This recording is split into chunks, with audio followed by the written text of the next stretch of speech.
لیکن بظاہر تو محسوس نہیں ہوتا کہ جیسے مندو خیل صاحب کا آپ نے وہ سنا، وہ ڈائلاگ بھی سنے، اور آپ نے ان کا فیصلہ، پہلے فیصلہ کچھ لکھا ہوا اور اب فیصلہ وہ کچھ لکھ رہے ہیں، اور بلا وجہ وہ حامد خان کے ساتھ الجھ بھی رہے تھے اس میں.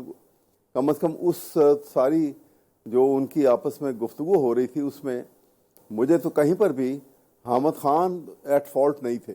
اچھا. اور بہت ساری باتوں میں ہوں گے کہیں پر، لیکن اس سپریم کورٹ کی پروسیڈنگ میں ہی واز ناٹ ایٹ فالٹ. اچھا بٹ سر یہ جو کس طرح سے ججز کا ایک وائلنٹ، جی جی جی آپ نے درست فرمایا، ایٹیٹیوڈ تھا، وہ آپ کو لگا کہ وہ بڑا ان ٹو ورڈ ہے. بٹ سر یہ جو اب فیصلہ ہمارے سامنے ہے، شارٹ آرڈر اناؤنس ہوا ہے، یہ میں آپ کے ایکسپیرینس سے پوچھ رہا ہوں کیونکہ آپ کا ایک بڑا وسیع ایکسپیرینس ہے سپریم کورٹ کا بھی، آپ رہنمائی ہماری اکثر فرماتے ہیں. یہ مختصر فیصلے کے آرڈر آف دی کورٹ میں صرف 10 ججز کے دستخط شامل ہیں، یہ راجہ صاحب نے کہا ہے.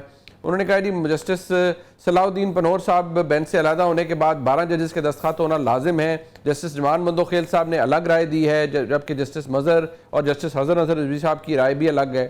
تمام جج صاحبان کے الگ الگ فیصلوں کی مصدقہ نقول فراہم کی جائیں. Do you see a problem ہے یا یہ ہو جائے گا، it is a matter of routine, وہ آ جائے گا آرڈر اب؟ نہیں، یہ پرابلم ہے. دیکھیے، یہ ایک ادارے کی اپنی بھی جو ہے نا، بعض اوقات ایسا ہوتا ہے اور کہ جب ایک کرائسس کسی ایک ادارے کے اندر، ایک انسٹیٹیوشن کے اندر پیدا ہو جائے تو اس کے اندر ایک نئے ڈائنامکس ڈیولپ ہوتے ہیں for the survival of the institution. یہ اس وقت یہ وہ مومنٹ ہیں کہ جہاں پہ انسٹیٹیوشن کے اپنے سروائیول کے ڈائنامکس ڈیولپ تو ضرور ہوئے ہیں، اس میں شک کوئی نہیں ہے. کتنی تقویت پاتے ہیں، کتنی زور سے اس کو دبا دیا جاتا ہے، کیونکہ ایک آپ نے دیکھا نا کہ پیچھے ایک بہت بڑی بندوق کی طاقت بھی نظر آتی ہے اس کو دبانے کے لیے، جی، جہاں پہ رول آف لا کی جگہ پہ پہلے ہی رول آف اتھارٹی آ چکا ہے، اور بلکہ ایک ڈسپوٹزم ہے. تو ایسی صورت میں حالات تو بڑے خطرناک ہیں، لیکن خطرناک حالات میں ہی کہتے ہیں کہ جتنی بڑی کرائسس ہوگی اتنی بڑی اپرچونٹی بھی ہوگی اس کے اندر. کس طرف نکل آتے ہیں معاملات، it is difficult to foretell right now. Speculation ہو سکتی ہے، لیکن اسپیکولیشن کے اوپر آپ بڑے فیصلے تو نہیں کر سکتے ہیں. رائٹ، یہ صورتحال ہے، خطرناک صورتحال ہے. بٹ سر وہ ہے، بٹ یہ فیصلہ تو عمل درآمد ہو جائے گا نا سر اس پہ. سر وہ تو فیصلہ ختم ہو گیا نا، 12 جولائی کا فیصلہ تو. وہی کہہ رہا ہوں نا، دیکھیں نا، 12 جولائی کا فیصلہ جو ہے اب تک پڑا رہا جی، اور آرٹیکل 190 اور آرٹیکل 189 کی اوپن ڈیفائنس کے اندر پڑا رہا جی. اس وقت کسی کو خیال نہیں آیا ایک نظام جو ہے وہ کافرانہ نظام بھی چل سکتا ہے، کیونکہ ایک سوچ ہے نا، وہ آپ کہہ دیں. یہ آپ کو کافرانہ نظام لگ رہا ہے سر جو آج کل ہے، یا کلوز ٹو کافرانہ نظام ہے؟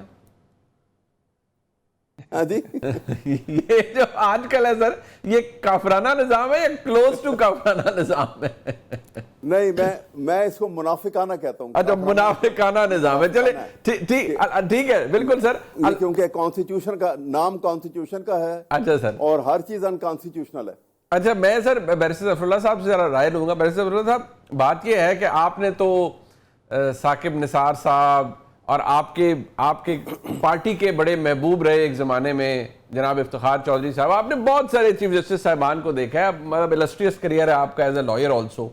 سر مجھے ایک بات بتائیں، ابھی جو احمد اویس صاحب نے فرمایا ہے سر، وہ کہتے ہیں کہ یہ جو نظام ہے، چلے انہوں نے اسے کافرانہ نہیں کہا، شکریہ ہے ان کا، انہوں نے کہا منافقانہ نظام ہے. لبادہ آپ نے اڑا ہوا ہے آئین کا، اور بیچ میں آپ کام کر رہے ہیں سارے اپنی مرضی کے. آپ نے جج پیکنگ کر دی ہے، کورٹ پیکنگ جسے کہتے ہیں، ججز ٹھوس دیے ہیں، ایگزیکٹو انگریس کر دی ہے. ایک فیصلہ 12 جولائی 2024 کو آیا، پورا 10 مہینے اس پر امپلیمنٹیشن نہیں ہوا، اور اب یہ ریویو کا فیصلہ ہے. اور اپیرنٹلی پی ٹی آئی یہ کہہ رہی ہے کہ اس میں پھڈا ہے کہ جج صاحبان کے سائن نہیں ہے ابھی تک آرڈر کے اوپر.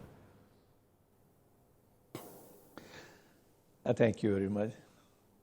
تمہاری زلف میں آئی تو حسن کہلائی، وہ تیرگی جو میرے نام آئے سیاہ میں ہے. واہ.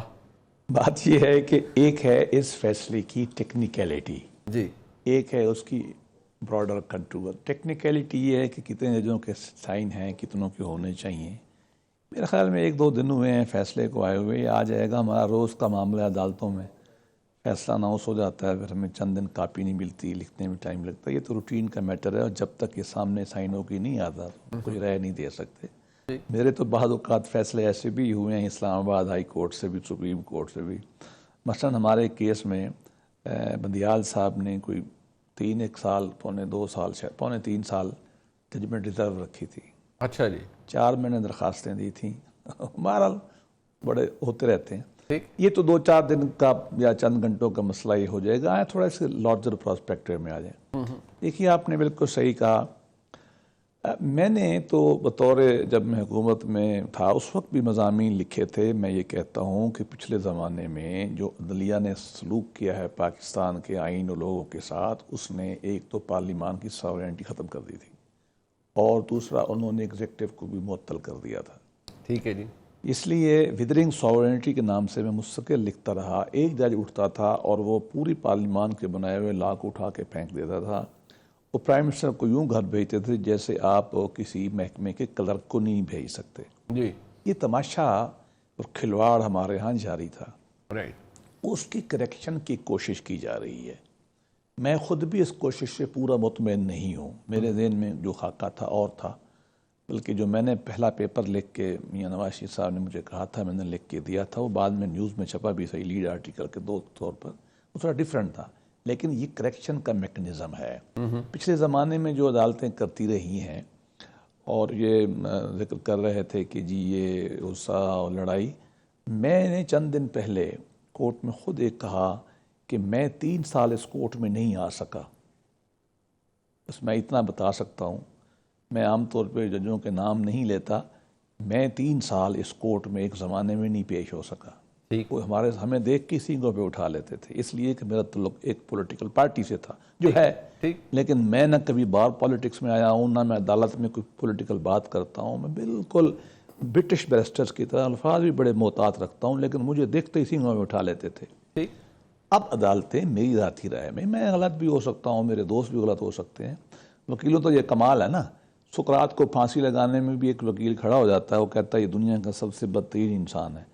اور ایک آدمی کھڑا ہو جاتا ہے دوسرا وکیل، وہ کہتا ہے دنیا کا سب سے اچھا ترین انسان ہے. تو یہ آراء تو صاف ظاہر ہے ان پولیٹیکل میٹر میں ایسا ہوتی ہیں. سر میں یہ سمجھتا ہوں کہ اس وقت جی سر میں اگر تھوڑا سا میں چاہوں گا کہ اگر اس پہ ذرا آپ تھوڑا ریفلیکٹ فرمائیے گا کہ دیکھیے سر آپ نے وہ بھگتا، اور مجھے کانفیڈنس ہے کہ جو غلطیاں اس وقت ہوئی ہیں یا جو بھی عدالتی گناہ میں کہہ دوں، بلنڈرز، احمد اویس صاحب کبھی انہیں ڈیفینڈ نہیں کریں گے. لیکن come to think of it sir کہ آج کے حالات کے اندر وہ یہ کہہ رہے ہیں کہ بھائی آپ نے ایگزیکٹو کی اتنی انگریس کروا دیا ہے، آپ نے ججز کو کورٹ پیکنگ کرا دیا ہے، آپ نے ایسا کام کروایا ہے اور ایسے عدالتی فیصلے اب آپ لے رہے ہیں جو آپ کی من مرضی کے ہیں. یعنی عدالت کو آپ کا گلہ تھا کہ انہوں نے پارلیمنٹ کو معطل کیا، بصد احترام ان کا گلہ شاید یہ ہے کہ آپ نے یہاں سپریم کورٹ کو ہی معطل کروا دیا ایگزیکٹو سے. میں اس پہ عرض کروں، میرا سے اختلاف ہے. دنیا کے اکثر ممالک میں 90% ممالک میں ایگزیکٹو عدلیہ کو لگاتی ہے جی، یا پارلیمان لگاتی ہے. بالکل ٹھیک. ہمارے ہاں تو ابھی ہیبرڈ سا نظام ہے. ہمارے ہاں تو آدھا سا نظام ہے. ابھی بھی ججوں کی ایک سائزیبل تعداد اندر بیٹھتی ہے، باقی کچھ پارلیمان کے نمائندے بیٹھتے ہیں، کچھ ایگزیکٹو کے بیٹھتے ہیں. تو یہ ایک جو نظام چل رہا ہے، بنا ہے نیا، یہ بالکل ٹھیک ہے. اس کو اور بہتر کیا جا سکتا ہے. ٹھیک ہے، اور بہتر کیا جا سکتا ہے، لیکن یہ کوئی نئی بات نہیں ہے. ایسا ہی ہونا چاہیے کہ عدلیہ اپنے بندے خود نہ لگائے اور اپنے بندے خود نہ نکالے. اس وقت حال یہی ہے کہ آپ ان کے خلاف کچھ، ایک آدمی کھڑا ہو کے سپریم کورٹ میں بیٹھا تھا، وہ کہتا ثاقب نثار صاحب آپ نے بطور سیکرٹری لا مجھ سے 5 لاکھ روپے رشوت لیا تھا.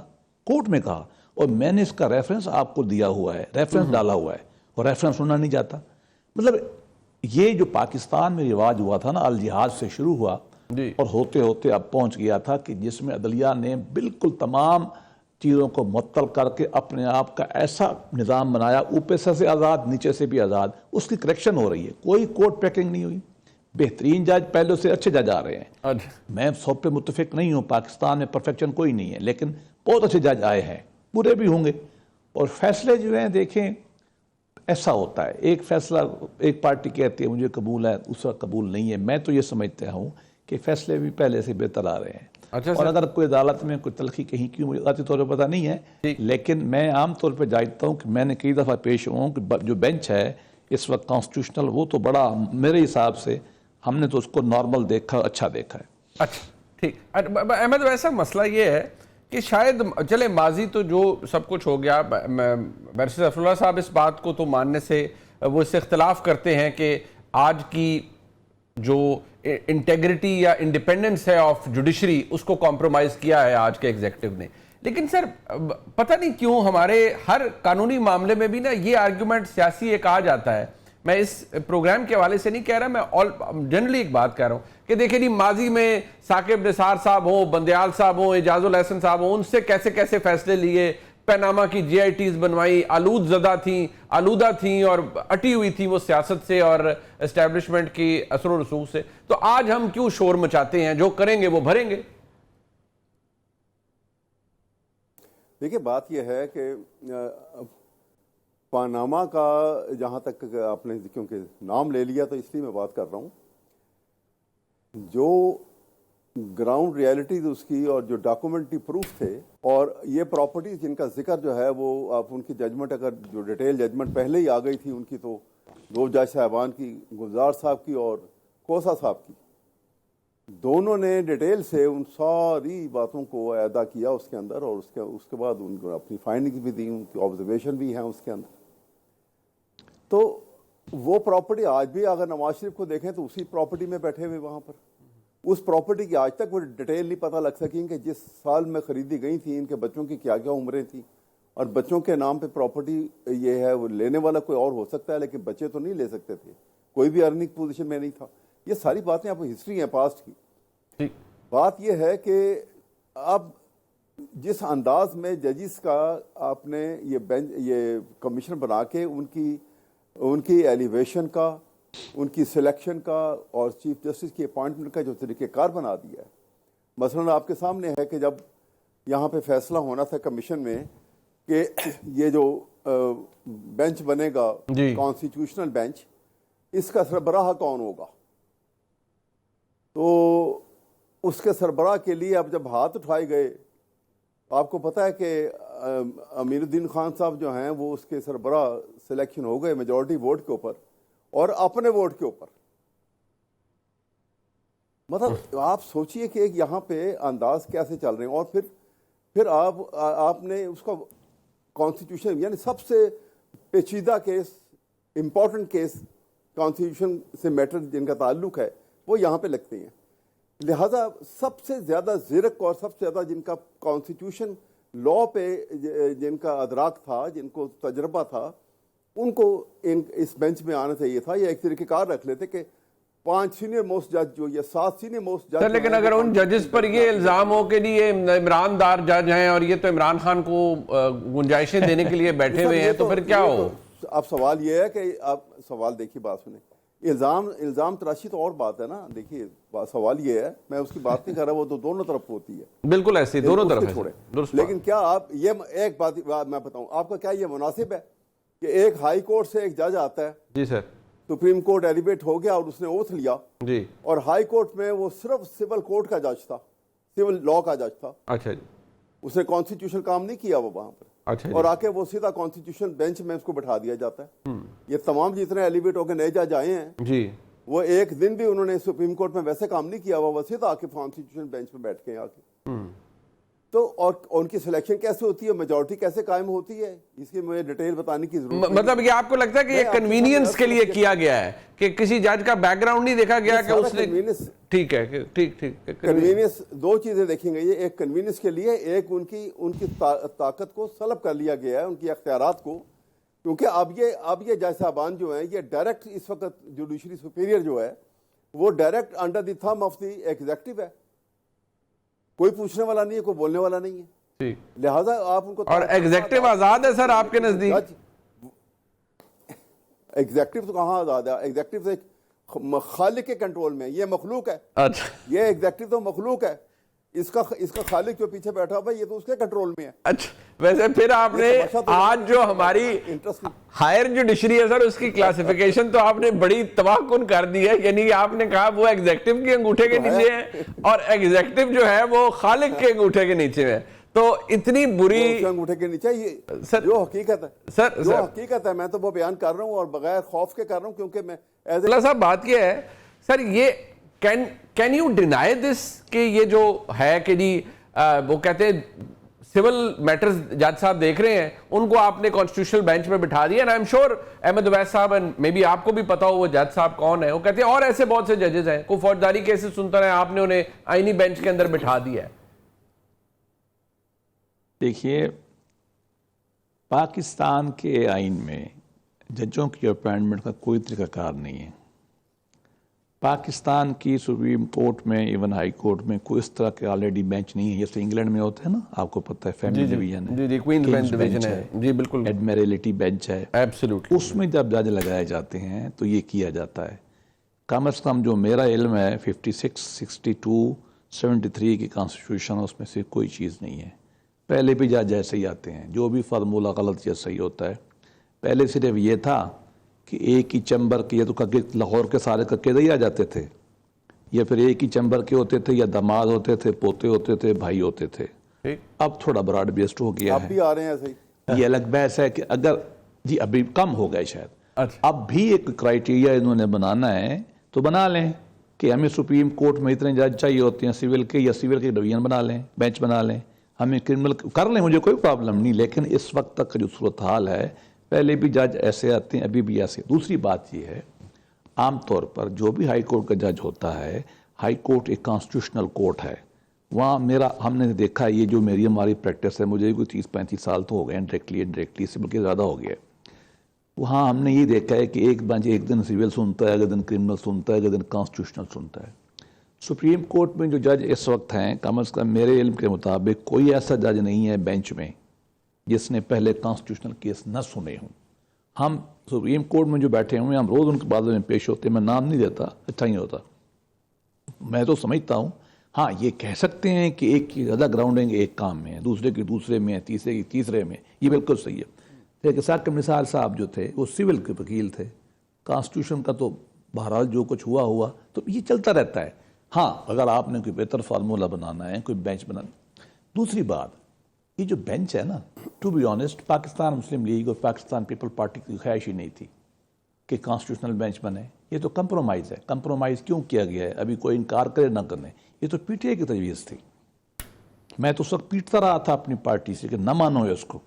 ہم نے بھی پی ٹی آئی کو آن بورڈ لانے کے لیے ان کی طرف سے تجاویز ہے. اب بیانات دیکھ لیں ان کے اور ٹھیک ہے ان کے وکلاء کے بیانات شاید نہ ہوں کہ پارٹی کا تو یہ مطالبہ تھا اچھا نہیں کورٹ مت بناؤ. حالانکہ کورٹ دنیا میں ہے بہت سارے ممالک میں. ہم چاہتے تھے چارٹر آف ڈیموکریسی سے ہم چاہ رہے تھے ہمارے آئین کا حصہ ہے مینیفیسٹو کا ہمارا حصہ تھا. لیکن ہم نے تو پی ٹی آئی کو خوش کرنے کے لیے اور انہوں نے کہا بھی تھا کہ ہم ووٹ دیں گے.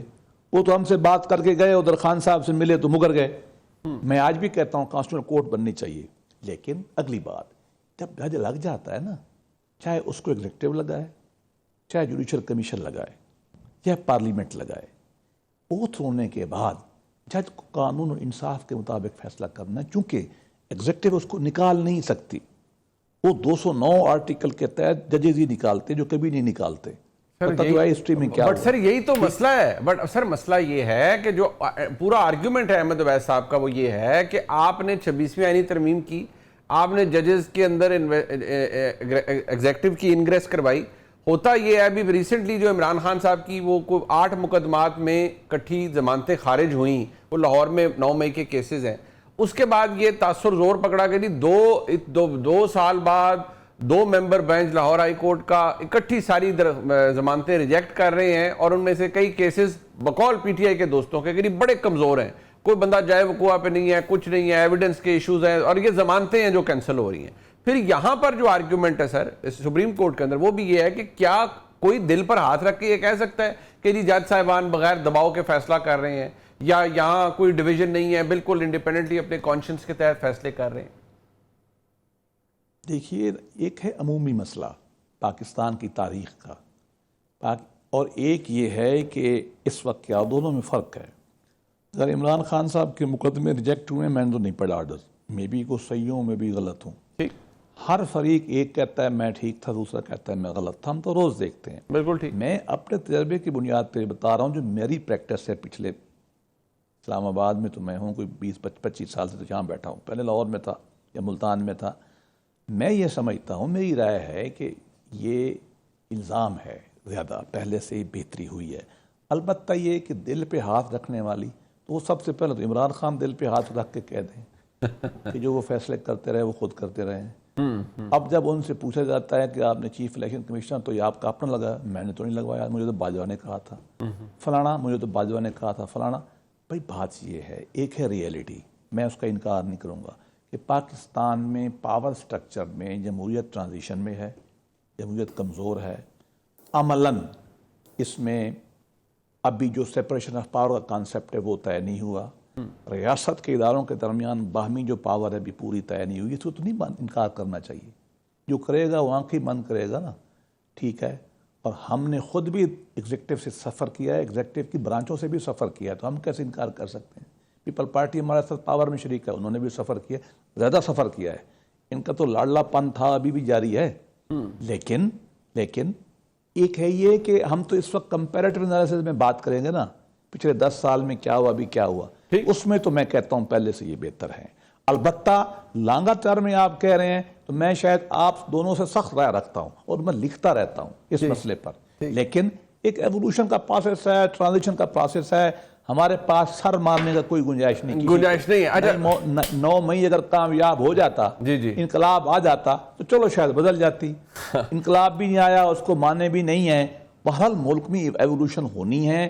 رائٹ ٹو رول ابھی پاکستان میں مکمل طور پہ تسلیم نہیں کیا گیا. اچھا ٹورڈ دی اینڈ آخری یہ اب پتہ نہیں ایوولوشن ہے یا ڈیٹیریشن ہے. احمد اویس صاحب، آپ کے یعنی کہ عمران خان صاحب کے دور میں جو ہوا، ہم کوئی یہ تو نہیں کہہ سکتے نا سر کہ پہلے کچھ اچھا ہوا اور اب یا شاید بہت برا ہو رہا ہے. لیکن آپ کو کیا لگتا ہے کوئی حالات بہتر ہو سکتے ہیں؟ کہ جو الزامات ہیں سپریم کورٹ کے اوپر یا جج صاحبان کے اوپر، وہ تو وقت کے ساتھ بڑے سخت ہو رہے ہیں تحریک انصاف کی جانب سے. دیکھیے میں آپ کو بتاؤں، پہلی بات ابھی جس طرح یہ فرما رہے تھے ہمارے بیرسٹر صاحب، بڑے اچھے ہمارے دوست بھی ہیں، بڑا پرانی رفاقت ہے ان سے. لیکن جس طرح سے وہ عمران خان کے کیسز کا یہ سارا ذکر کر رہے ہیں، بات یہ ہے کہ ہمیں کہیں پہ کوئی لمٹ لگانی ہے. مثلاً ایگزیکٹو کی پاور اوپر نیچے کرنی، اس معاملات کو آپ جو کچھ کر لیں. ججز کو بھٹو صاحب نے بھی کانسٹیٹیوشن بنایا تھا تو کانشیسلی، آپ وہ پڑھیے سارے وہ منٹس اگر، کانشیسلی انہوں نے جوڈیشری کو ایک علیحدہ سے اس کا جو پلر کھڑا کیا تھا اور وہ اس میں ڈیپینڈنس کا خاص خیال رکھا گیا تھا. دیکھیں اس سے نظام محفوظ ہوتا ہے. اب ہم نے جب اس کو ختم کر دیا تو پھر اب نیکڈ ڈسپوٹزم ہے. کب اس لیے الٹ جائے گا، کب چلا جائے گا. ابھی انہوں نے بات کی تھی انقلاب کی. دیکھیے انقلاب کا تو ایک غلط نام استعمال ہو رہا ہے یہاں پر پاکستان میں. کبھی ایسے بھی انقلاب آئے ہیں کہ چند آدمی یا چند 100 آدمی جو ہیں شہر کے اندر، 1000 آدمی بھی آ کے وہ ایک آ جائیں گے اس کے اوپر، آپ کہیں کہ جو انہوں نے حملہ آور ہو گئے، انہوں نے چیزیں توڑ دی. کبھی ایسے بھی انقلاب آئے ہیں. ایک ریگولر فورسز کے اگینسٹ کبھی ایسے انقلاب آئے ہیں دنیا میں؟ کبھی نہیں آ سکتے. سسٹم کے اندر انقلاب کبھی نہیں آ سکتا. یہ غلط بات ہے.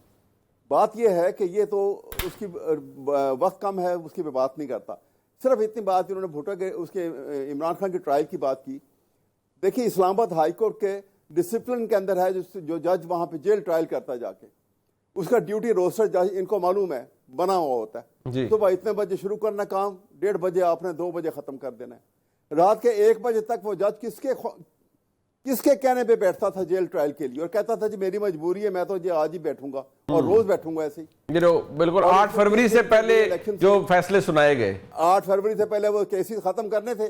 وہ 3 کیسز کے فیصلے کروائے گئے، 2 میں ایکویٹل ہو گیا. جب تک نظام ایسے ہوگا نا، یہ ڈینجرس ہے، یہ ہم سب کے لیے خطرناک ہے. رائٹ میں کہہ رہا ہوں ٹھیک، یہ ہم سب کے لیے ڈینجرس ہے. جی لاسٹ ورڈ سر پلیز. دیکھیے میں نے عمران خان کے کیسز پہ کوئی بات نہیں کی. بیل پہ میں نے کہا میں نے آرڈر نہیں پڑھا. دوسری بات یہ کہ میں اس بات پہ بالکل اتفاق کرتا ہوں کہ ہمیں بیٹھنا چاہیے اور ہمیں ان چیزوں کو طے کر کے آئین کی ڈسٹارشن، پولیٹیکل سسٹم کی ڈسٹارشن بھی ٹھیک کرنی چاہیے. Right. ہمیں بھی مانیں کہ ہم پولیٹیکل پارٹی ہیں، ہم تو ان کو مانتے. ایک بات اور، بھٹو صاحب نے جو آئین بنایا تھا، ٹرائیکاٹمی پاور تو تھی، ججوں کی اپائنٹمنٹ 100% اینڈ 100% ایگزیکٹو کے ہاتھ میں تھی. اس سے تو سب بہت بہتر ہو گیا کہ پہلے پھر ججوں نے اپنے ہاتھ میں لے لی. اب جو ہے وہ ہیبرڈ نظام ہے، کچھ جج بیٹھتے ہیں، عوام بیٹھتی ہیں. لیکن میں کبھی نہیں کہتا کہ پاکستان میں سب سے ٹھیک ہے. آئیں بیٹھیں، کل بھی پرائم منسٹر صاحب چل کے گئے ہیں ہمارے دوست گوہر صاحب کے پاس. آئیں بیٹھیں اور پاکستان جیسے الیکشن ایکٹ میں ہم بیٹھے تھے، آئیں ہم بیٹھیں اور پاکستان کے نظام کو آگے لے کے چلیں.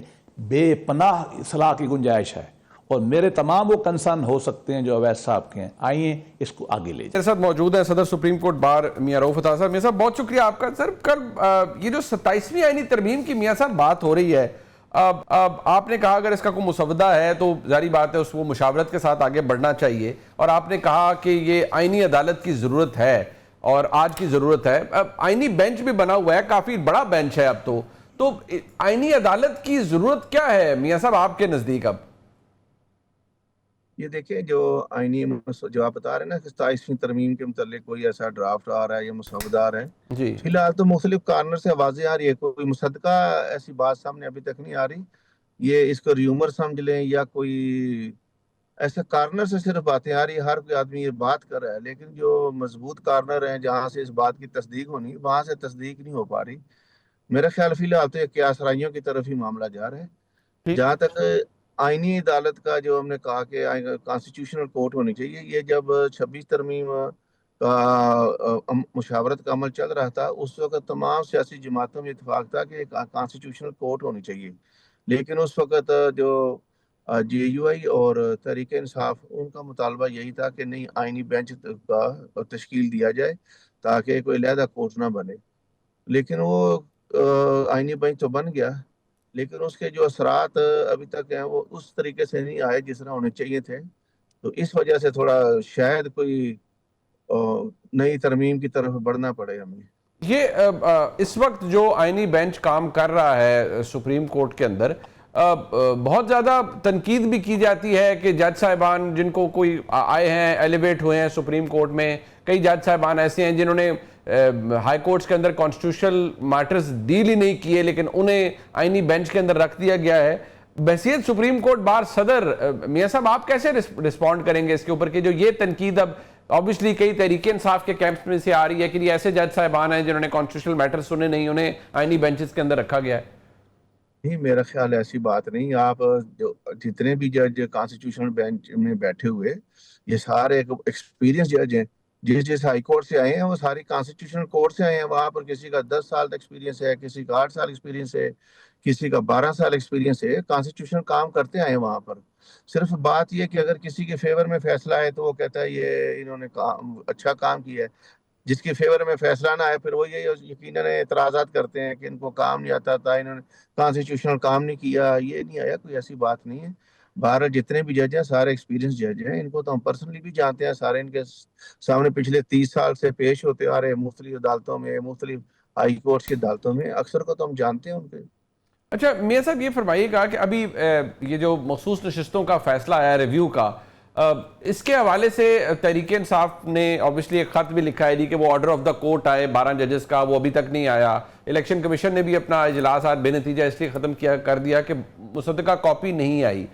کیا کوئی پرابلم ایگزسٹ کرتا ہے؟ کیونکہ تحریک انصاف کے کانٹیکس سے تو پرابلم ہے کہ جج صاحبان ایک ریکیوز کر گئے، 2 نے انیشلی ان کو ڈسمس کر دیا، تو وہ کورٹ آرڈر نہیں ابھی تک آیا اور there is a crisis in supreme court.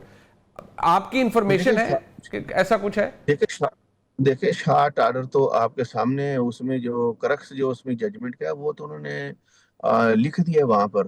باقی جو اس کی ریزننگ ہے، جو فائنڈنگ ہے، وہ دینے میں خواہ خواہ ٹائم لگے گا. ہر جج اس مسودے کو پڑھے گا، سارا دیکھے گا اس ڈرافٹ کو، تاکہ کوئی ویل ریزن جو انہوں نے اپنا پوائنٹس ہیں ان کو الیبوریٹلی ڈسکس کریں. ان کے جو پوائنٹ فار ڈیٹرمنیشن انہوں نے کیے ہوئیں گے ان کو ڈیٹرمن کرنے کے لیے فائنڈنگ دینا ضروری ہے. وہ دی ہوئیں گی ساری انہوں نے، یقیناً اس کو کمپائل کر رہے ہوں گے اس ججمنٹ کو. جہاں تک آپ کا یہ کہنا ہے کہ وہ 2 رکنی جو جج ہیں جنہوں نے شروع سے اس کو ڈسمس کیا تھا، وہ اپنا اختلافی ڈائسینٹنگ نوٹ ساتھ لکھ سکتے ہیں، اس میں لکھنے میں کوئی حرج نہیں ہے. اچھا یہ جو میاں صاحب ایک ایک بہت سخت تنقید یہ ہے کہ کورٹ پیکنگ کی گئی ہے 26ویں آئینی ترمیم کے بعد. جج صاحبان بہت زیادہ دباؤ میں ہیں, ان کے پاس انڈیپینڈنس نہیں ہے. ابھی جس طرح سے ہائی کورٹس کے اندر ججز کی سینیورٹی ڈٹرمن کی گئی ہے, وہ بھی جو اعتراض ہے وہ یہ کہ بزور بازو کی گئی ہے اور طاقت کے زور پر کی گئی ہے. آج ہائی کورٹس کے اندر ججز ایلیویٹ کیے گئے ہیں, وہ بھی جس طریقے سے, ظاہری بات ہے کانسٹیٹیوشنل میکنزم تھا 26ویں آئینی ترمیم کا, اس کے بعد ہی جو کچھ ہوا ہے, تو عدلیہ کی آزادی بڑی ہیویلی کمپرومائز ہوئی ہے. آپ کی ایک بڑا کریئر بھی ہے ایز اے لائر بھی, آپ کے نزدیک کیا آج کی عدلیہ انڈیپینڈنٹ ہے ایگزیکٹو سے اور اس کے اندر مداخلت نہیں ہے ایگزیکٹو کی یا اور عناصر کی؟ یہ دیکھیں منیف فاروق صاحب ماشاءاللہ ابھی تجربہ کار ہیں. 1947 سے لے کے جو آج عدلیہ موجود ہے, جب جسٹس تمیز الدین کا کیس آیا, مولوی تمیز الدین والا کیس جب آیا تھا, کیا اس ٹائم 26 ترمیم موجود تھی؟ اس کے بعد مختلف فیزر میں مختلف فیصلہ جات آتے رہے. اس وقت تو 26 ترمیم موجود نہیں تھی. آج بھی 26 ترمیم جو آئی ہے, میرے نزدیک تو اس میں کوئی عدلیہ کی آزادی زیادہ محفوظ ہوئی ہے. اس میں مشاورت کا عمل زیادہ اس میں وسیع کیا گیا ہے. صرف اس کو یہ کہنا ہے کہ جو اس میں ایگزیکٹو کا رول نہیں دیا, یہ پارلیمنٹ کے جو ممبران ہیں ان کو رول دیا ہے. دنیا میں بھی پارلیمنٹ جو ہے ججز کی تعیناتی میں اپنا کردار ادا کرتی ہیں. وہاں باقاعدہ جو ایوان بالا ہے یا ان کے ایوان زیری, وہاں سے ان کو نمائندگی دی جاتی ہے جب ججز کی تعیناتیاں ہوتی ہیں. باقاعدہ بعض ممالک میں تو پارلیمنٹ میں زیر بحث لایا جاتا ہے اس کو. یہ مشاورت کا عمل وسیع ہوا اس میں, اور پہلی دفعہ ہوا ہے 26 ترمیم کی بدولت. عام جو دور دراز علاقے ہیں وہاں سے لوگوں کا وکلا کا چناؤ ہوا ہے. اور آپ دیکھتے ہیں کہ سندھ سے دیکھ لیں کہ وہ لاڑکانہ سے لیے گئے ہیں, اس میں سکھر سے لیے گئے ہیں, حیدرآباد سے لیے گئے ہیں, خیرپور سے لیے گئے ہیں, میرپور خاص سے کدھر سے لیے گئے ہیں. اسی طرح بلوچستان میں انہوں نے پیشین سے لیے ہیں, چاغی سے جج لیا ہے, اسی طرح کلا سے لیا گیا ہے. پہلی دفعہ تو ریموٹ ایریا سے آیا. وکلا تحریک جب موجود تھی اس کے بعد تو مخصوص چیمبروں سے لوگ لیے جاتے تھے. پہلی دفعہ تو یہ بات ہوئی ہے کہ عام جو وکیل ہے اس کی بھی سنوائی ہوئی ہے, اس کو بھی میرٹ پہ تعیناتیاں ہوئی ہیں. اگر کسی مسئلے پہ کوئی 1 2 4 اگر اس طرح کے لوگ آئے بھی ہیں تو اس کی تو بار بھی اس کی مذمت کرے گی. لیکن میرے نزدیک کورٹ پیکنگ نہیں ہوئی, بلکہ کورٹ احسن طریقے سے کام سر انجام دے رہی ہے. یہ دباؤ کا جو عمل ہے, اگر کوئی جج دباؤ قبول کرتا ہے, میرے نزدیک وہ جج نہیں ہے, پھر اس کو ریزائن کرنا چاہیے. وہ اللہ کے سامنے جواب دے, اس کو انصاف کرنا ہوگا اپنے اس منصب کے ساتھ. ٹھیک, بہت شکریہ میاں رؤف عطا صاحب ہمارے ساتھ تھے, صدر سپریم کورٹ بار. پروگرام آپ نے دیکھا جی, اس کا فیڈ بیک ہمیں ضرور دیجیے گا دیکھنے کا. بہت شکریہ. خدا حافظ.